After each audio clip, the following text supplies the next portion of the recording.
बारंबार प्रणाम। मेरा नाम सूरज कुमार। आप देख रहे हैं सुदामा न्यूज़। बिहार में उपचुनाव, विधानसभा के उपचुनाव होने हैं और इसी सिलसिले में हम जेडीयू के एमएलसी गुलाम रसूल बलियावी के साथ पास आए हुए हैं उनसे मुलाकात करने और इस पर कुछ चर्चा करेंगे। सर, उपचुनाव होने हैं, ठीक है, और इसको लेकर जो रणनीति बताई जा रही है जेडीयू की, वो ये कहा जा रहा है कि उनके जितने प्रत्याशी उन्होंने खड़े किए हैं वो सब पे भारी पड़ेंगे। तो वहीं जो राजद है वो अपना 2 प्रत्याशी उतारती है। उसके बाद फिर अब यहाँ पर ये बात हो रही है कि उनके जो बड़े बेटे हैं यानी कि लालू प्रसाद यादव के तेज प्रताप यादव, उनके तरफ से भी एक निर्दलीय उम्मीदवार उतारा जाता है तारापुर में और उनको सपोर्ट तेज प्रताप यादव दे रहे हैं। तो ये क्या जेडीयू को फ़ायदा पहुंचाते दिख सकता है दोनों उपचुनाव में? ये जो पार्टी में कलेश आपको, ये क्योंकि कांग्रेस, राजद और अब तेज प्रताप यादव। जनता दल की और हम लोगों के नेता माननीय श्री नीतीश कुमार सत्ता को सुख के लिए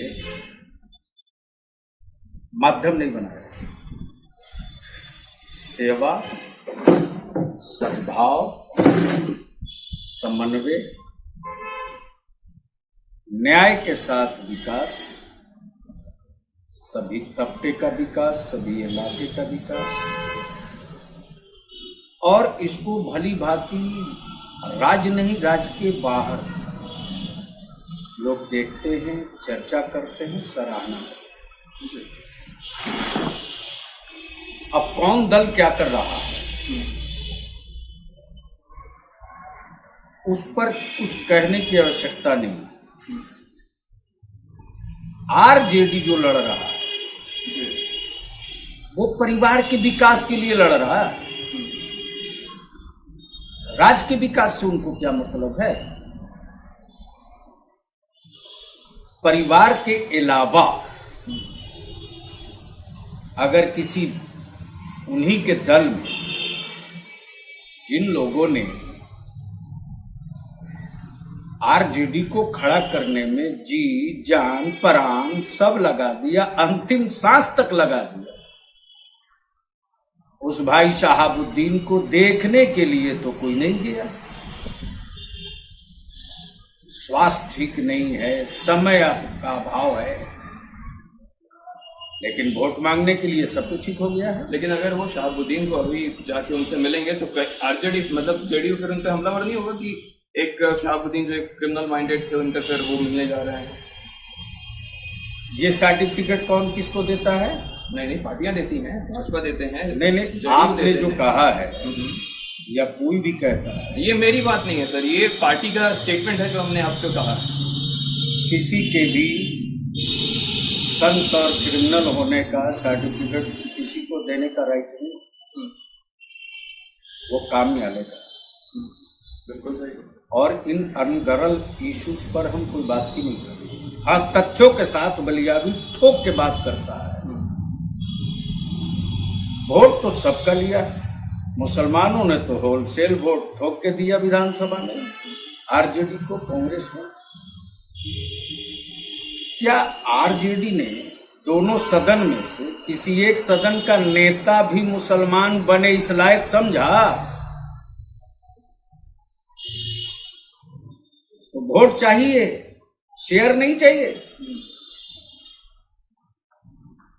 अब वो दिन हवा हो गए।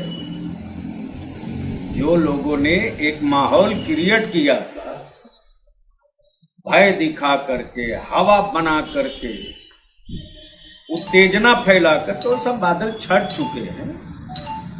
और सभी कम्युनिटी, सभी धर्म, सभी तबका, सभी जात के लोगों के बीच इस बात का पूरा एहसास है कि राजनीतिक रूप से माननीय श्री नीतीश कुमार जी कमजोर होंगे तो बिहार का विकास कमजोर होगा। आप विकास पे फोकस कर रहे हैं, लेकिन एक हफ्ते पहले एसटीईटी के छात्र प्रदर्शन कर रहे थे अपनी मांगों को लेकर। 2019 में उनका विज्ञापन निकलता है, लेकिन उनके विज्ञापन पे उनकी बहाली नहीं होती।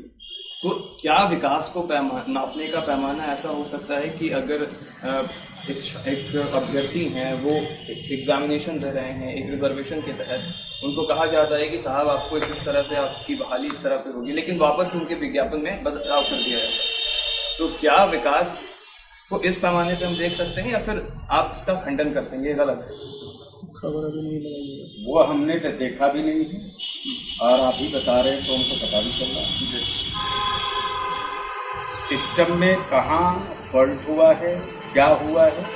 उस विभाग के मंत्री है, उसको देख रहे हैं और उसका बेहतर संतुष्टिजनक जवाब देंगे। वो लोग तो अक्सर शिक्षा मंत्री पे विजय चौधरी हैं, उन पर उन्हें खुलेआम वो लोग बोलते हैं कि साहब वो हमारी सुन नहीं रहा, और आप मंत्रालय के बारे में बात कर रहे हैं, लेकिन वो तो खुले इल्जाम लगाते हैं कि साहब शिक्षा मंत्री तो हमारी नहीं सुन रहा।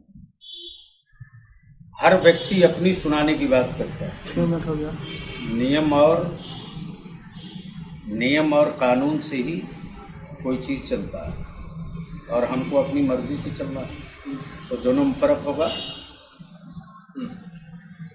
तो जो दायित्व और जो जिम्मेदारी है, उस जिम्मेदारी को, और एक इंडिविजुअल इशू पर आप बात कर रहे हैं, एजुकेशन क्रेडिट से कितने बच्चे हाई एजुकेशन में गए, इस पर तो आपने बात नहीं किया।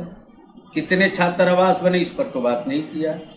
स्टेट सर्विस कमीशन के एग्जाम्स टाइमली कितने हुए, कितने गरीबों के बच्चे रिजल्ट लाए, इस पर तो आपने बात नहीं। एग्जामिनेशन तो कॉलेजेस की भी नहीं हो रहा है ना सर ढंग से, अभी 2 साल से एग्जामिनेशन हटके हैं। अभी पटना यूनिवर्सिटी में भी छात्रों ने प्रदर्शन किया था कि जो फर्स्ट सेमेस्टर है अभी तक एग्जामिनेशन नहीं लिया गया, 2 साल होने को आ रहा है। कोरोना में कितना कैलेंडर फॉलो हुआ है पूरी दुनिया में। नहीं, उनका कहना है कि ऑनलाइन एग्जाम तो आप करवा सकते हैं ना सर। पूरी दुनिया में कोरोना को लेकर के जो बहुत हाई टेक कंट्रीज है, उन कंट्रीज का भी कैलेंडर आगे पीछे हुआ है। सारे लोग जान रहे हैं, संयम रखिए, धैर्य रखिए, सब फिट हो जाएगा। तो आपने सुना कि क्या कुछ कह रहे थे जदयू के एमएलसी, और इन्होंने उपचुनाव को लेकर बात कही, एसटीईटी को लेकर बात कही, जो बिहार यूनिवर्सिटी में, पटना यूनिवर्सिटी में जो छात्र प्रदर्शन कर रहे थे उनको लेकर बात कही, और अपना जो जवाब है वो आपके सामने रखा। आप इसको किस तरह तौल के देखते हैं, किस नजरिए से देखते हैं, ये आपके ऊपर है। मेरा नाम सूरज कुमार, सुदामा न्यूज देखने के लिए बहुत बहुत शुक्रिया।